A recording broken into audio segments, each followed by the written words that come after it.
ആവേശം കൊള്ളുന്ന മോഹികളെ ആവോളം നൊന്തുള്ള മാനസനെ കൊണ്ടുപോവാനായുള്ളൊരു വാഹനമേ തന്നാലെ അടങ്ങാത്തൊരാഗ്രഹമേ മേലെ മിന്നും താരം പൊന്നാണോന്ന് നേരിച്ചെന്ന് നോക്കാനായി ഉള്ളിനുള്ളിൽ പരവേശം കീഴെ നീങ്ങിപ്പോകും മണ്ണെന്നാലും വേരിൽ നിന്നും പോന്നെന്നാലും മണ്ടിപ്പോകാൻ ആശിക്കുന്നേ അതിവേഗം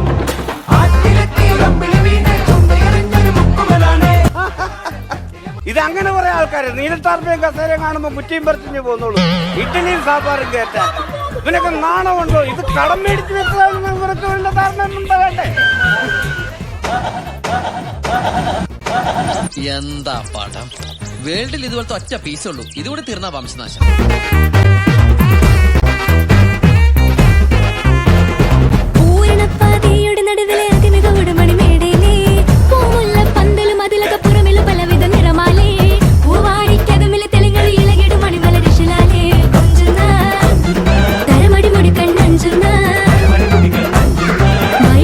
മാടമ്പിള്ളിയിലെ മാനസിക രോഗി നീ വിചാരിക്കുന്ന പോലെ ശ്രീദേവിയല്ല.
ഞങ്ങൾ ഒരു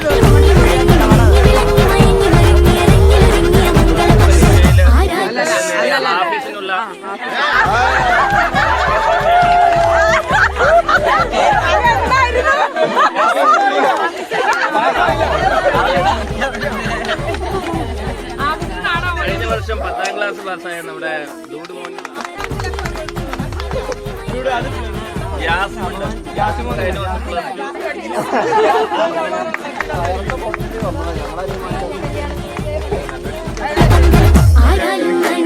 നമസ്കാരം. അസ്സലാമലൈക്കും. നമ്മൾ സർപ്രൈസ് ആയിട്ടാണ് ഇതിങ്ങനെ സംഭവം.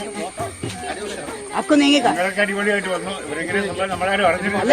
ഇപ്പോൾ വളരെ സന്തോഷം തോന്നി. അപ്പം എല്ലാ നമ്മുടെ വിദ്യാർത്ഥി കുട്ടികളും ഇതുപോലെ പഠിച്ച് ഉന്നത വിജയം കരസ്ഥമാക്കണമെന്ന് ഞാൻ അഭ്യർത്ഥിക്കുകയാണ്. അത് എല്ലാവരും സ്വീകരിക്കുക, പഠിത്തത്തിൽ ശ്രദ്ധ കേന്ദ്രീകരിക്കുക, ഇതുപോലുള്ള സംരംഭങ്ങൾ ഉണ്ടാക്കുക.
അതിശക്തമായ മത്സരം കാഴ്ചവെച്ചുകൊണ്ടിരിക്കുകയാണ്. സീറ്റിന്റെ അടിയിൽ തൊളാം. അത് ഞാനിട്ടതാ. അതെന്തിനാ? നമ്മൾ വണ്ടി എടുക്കാൻ നേരത്തെ വണ്ടി സ്റ്റാർട്ട് ആയില്ലെങ്കിൽ ഇങ്ങനെ കയറിയിരുന്ന് ഈ തുളയിൽ കൂടി കാലിട്ട് എണീറ്റ് നിന്ന് വണ്ടി തള്ളണം. വണ്ടി തള്ളാൻ വേറൊരു തന്റെ സഹായം വേണ്ട.